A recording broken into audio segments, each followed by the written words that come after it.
morning, class 12. So, as you know that today we will be discussing first the RMS value. What I have already told you in my previous class that RMS value is the value where we actually at first take the square of the data, then we take the mean value, and then after taking the root of that mean value, we get the RMS value. And as well as this RMS value is also known as the Gaussian value. This RMS value can be of current as well as EMF. So here I will just like the previous mean value or the average value, today also I will be showing you the RMS value of the current, and with the help of that you will be easily find out the RMS value of the EMF. Okay, so at first let us quickly define what is RMS value. So it can be defined as it is the steady current, is the steady current which when passes through a resistance for a given time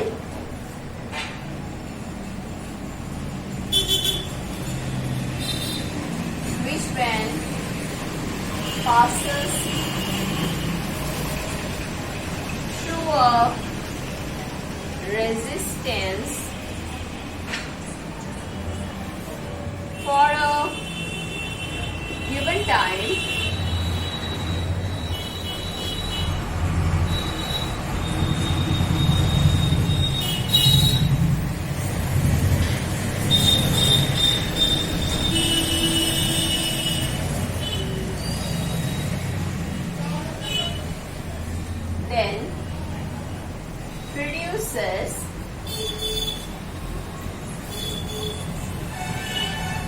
then produces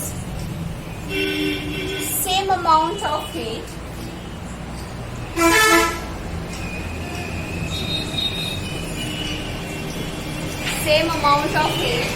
as the alternating current,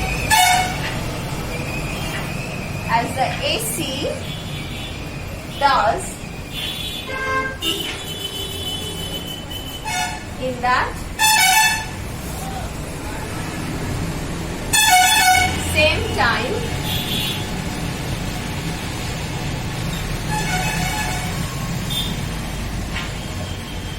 interval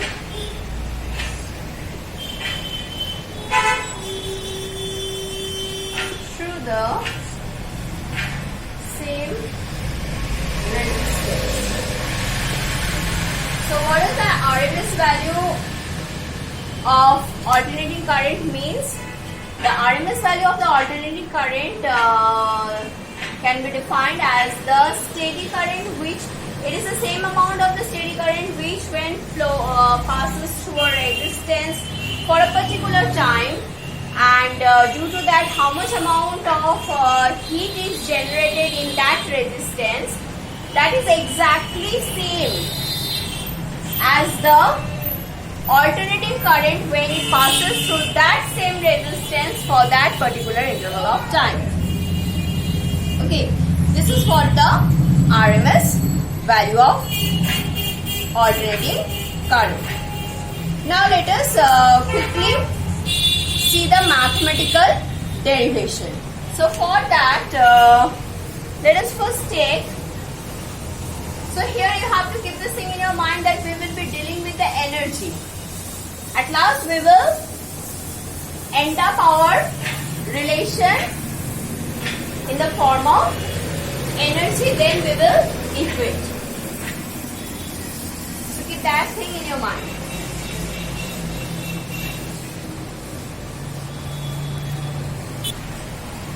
So here let the AC be at any instant t, I am not writing this t, at any instant t I equals to I naught sine omega t. By definition,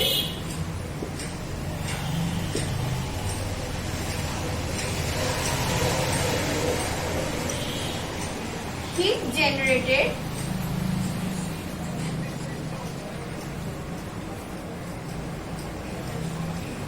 due to I is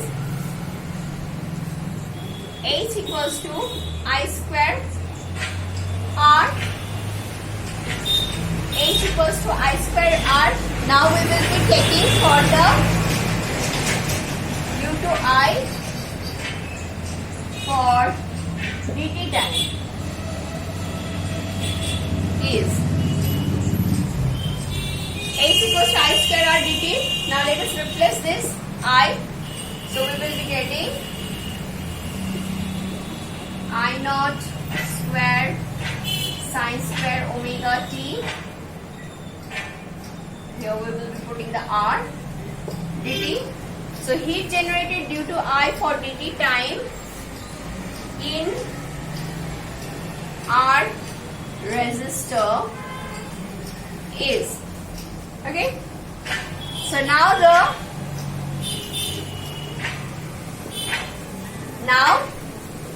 the total heat generated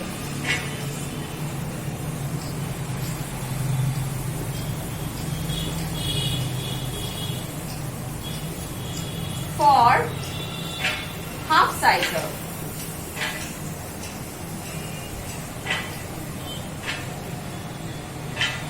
is, so dH from 0 to H. Let us take that H amount of heat will be generated during the half cycle. So it can be written as, let us take out the I square R out because they are constant. So it will be 0 to T by 2 sine square omega t dt. Okay. Now this can be written as sine square omega t. So what we know? We know that cos 2 theta equals to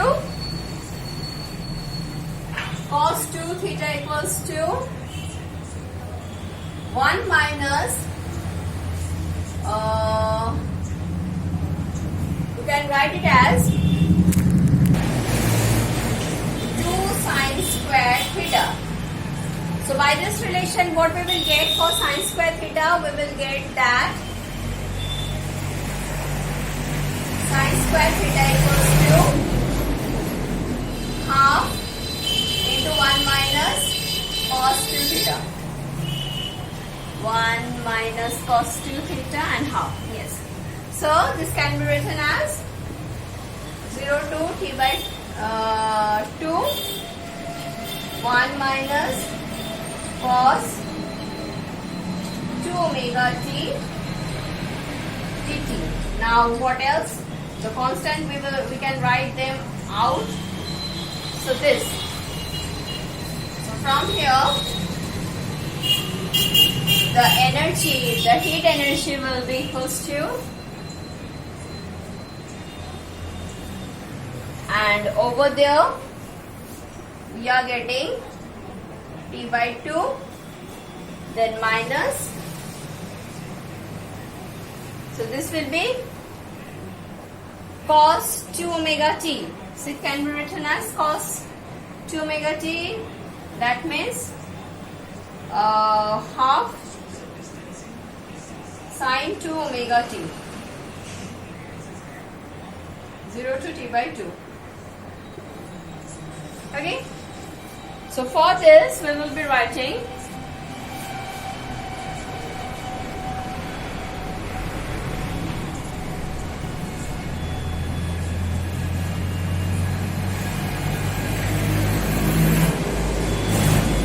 from this we can write, therefore heat energy is equals to I square R by 2 T by 2. Oh, so 1 omega will also come out, 1 by 2 omega. So this will be minus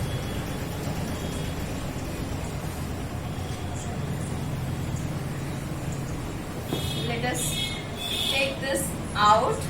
So in place of omega, I can write 2 pi by t. Okay. So now let us put the value.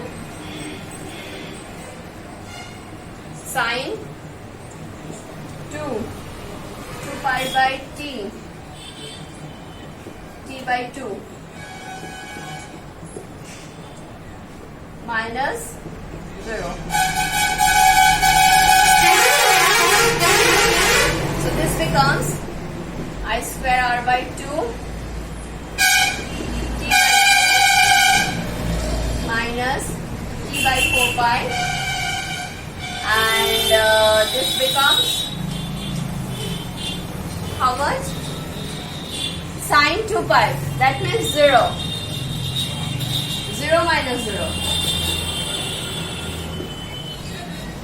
So h equals to, this will come out t by 2. I square r, I naught square r by 4, and over there we will get the t value. Then after that, by definition of the RMS value, what we can write? By definition of the RMS value, we can write that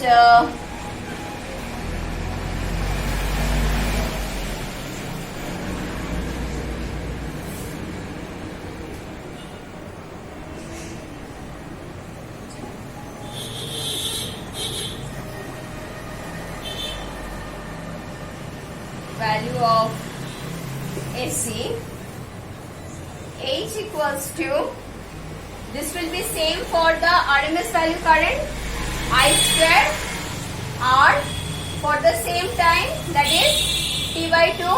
Now let us compare. Comparing 1 and 2.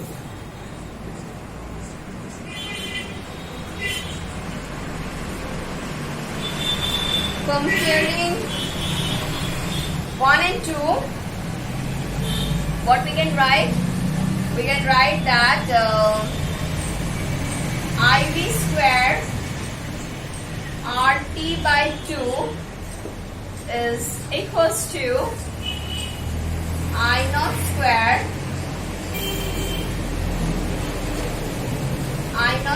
by 2, I naught square by 2 into RT by 2. So from both sides it will get cancelled, and hence we will get the RMS value as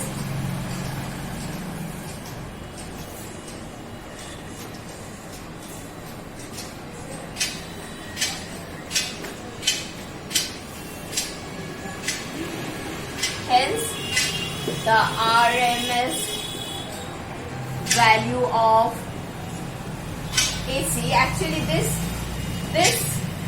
represents the RMS alternating current. Okay, so RMS value of AC is IV. So from here what I can write, IV square equals to I naught square by 2. So IV equals to I naught by root 2. So this is the value of the RMS value of the alternating current, and by calculation you can find that since 1 by root 2 is equals to 0.707, so IV is 70.7% of the peak value of AC. So from this what we can write, since 1 by root 2 is 0.707, so the RMS value of the AC current is actually the 70.7% of the peak value of the AC. Okay. Now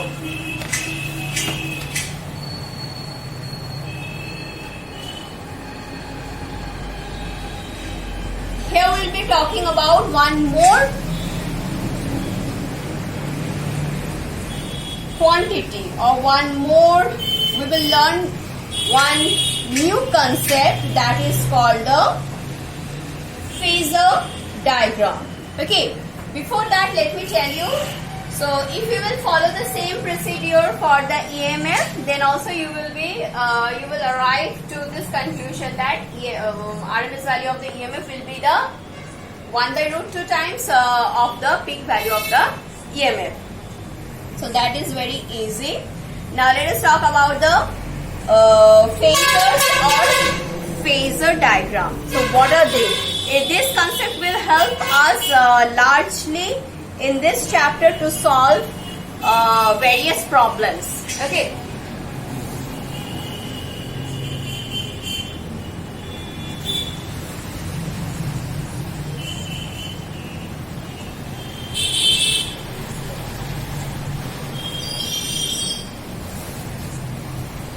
So the next thing is the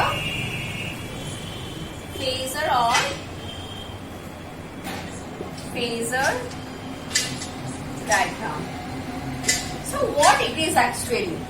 So this can be defined as this phasor can be defined as a quantity which varies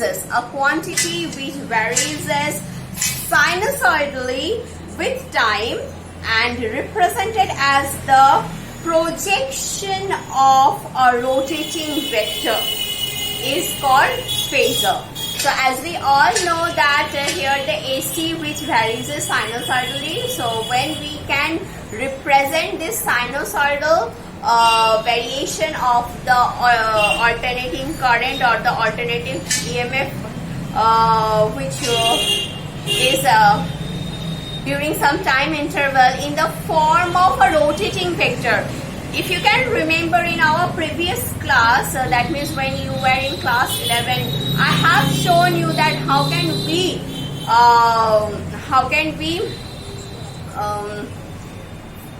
plot, how can we show, actually not plot, how can we show that all the oscillatory motions is a kind of periodic motion. There we have shown that the oscillations in the form of a circular periodic motion. So here also the concept is same. So here the sinusoidal variation of the AC or the EMF with respect to the time will be when it will be plotted in the form of the rotating vector. That means the radius of the rotation, that is a rotating vector. Then that type of representation is called the phasor, and the graphical representation of that is actually the phasor diagram. So let me here show it to you first with one example. So let us think that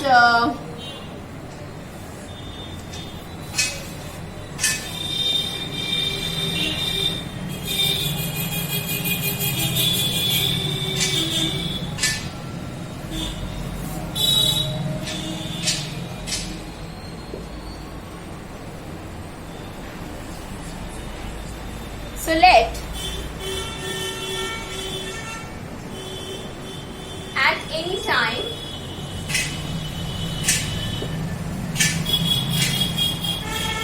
E equals to E naught sine omega t. E equals to E naught sine omega t. Whereas at the same time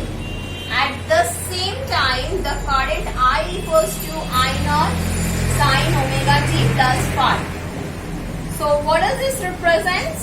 This represents that the current has a phi phasor angle.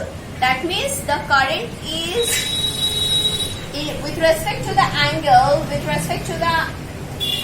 of the EMF, the current is phi angle ahead the EMF. So how it will be represented?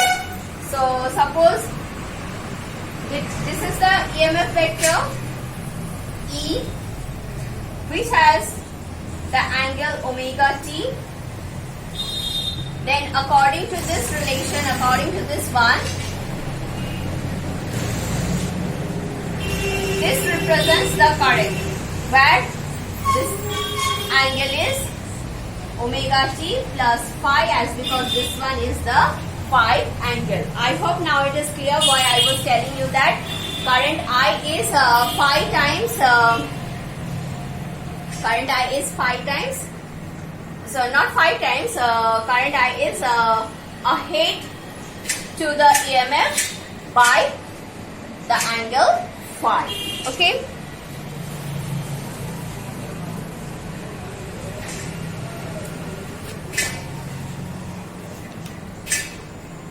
Now in our next class, we will be seeing that when this AC will be flowing through a resistor, then how with the help of this phasor diagram we will be able to find out the value or the how can we represent the current if the EMF is known to us.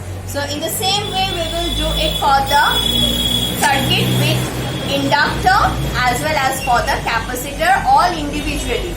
Then by knowing the phasor diagram and the consequences of the current flowing through all these components, when AC is applied, then it will be very easier for us to solve the combination of all these electrical components in a circuit and to conclude that how much current or how much power will be dissipated. That means how much current and hence how much power will be dissipated in those combinations. Okay, so till then you practice up to this much, and in our next class we will proceed with the rest of the chapter. Thank you.